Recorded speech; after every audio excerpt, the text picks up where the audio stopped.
So they come together as a group with a common goal on a regular basis. There's no specific kind of endpoint. It's more about accountability or constantly kind of pushing the envelope and improving together. And the cohort is the main draw, but the resulting community can be really valuable. So like as you go through and add additional kind of cohorts of people, because they've all formed bonds during that cohort, they end up with some of the kind of the highest engagement rates that I kind of saw across the group studied.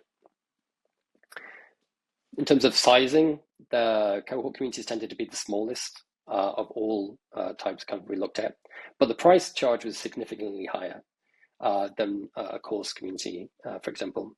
So the range from $165 to $2,000 a month.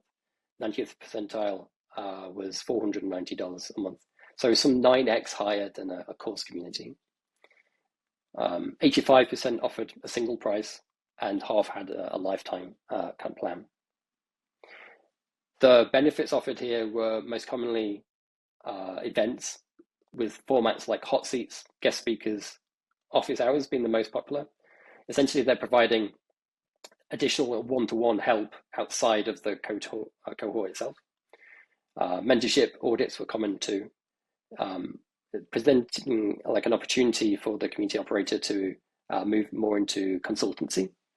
Co-working sessions, accountability calls were common as well, essentially providing kind of a way for the group to come together as well outside of the actual mastermind session.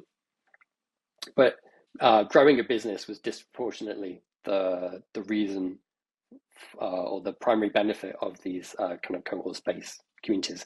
So around 2/3 actually were focused around kind of growing a business. Learning skill, creative development kind of came up a few times, but primarily business growth.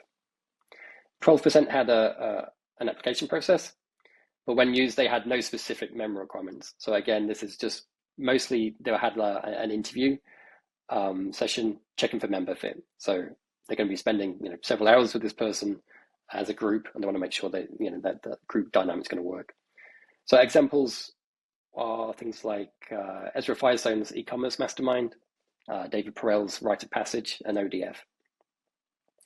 And in summary, then I think kind of cohort communities are ideal for those with a small following. The relatively kind of high price points means you can quickly generate a livable income, but you do need to be a respected leader in the niche you're talking about, even if it's just kind of among a small group to make it kind of feasible.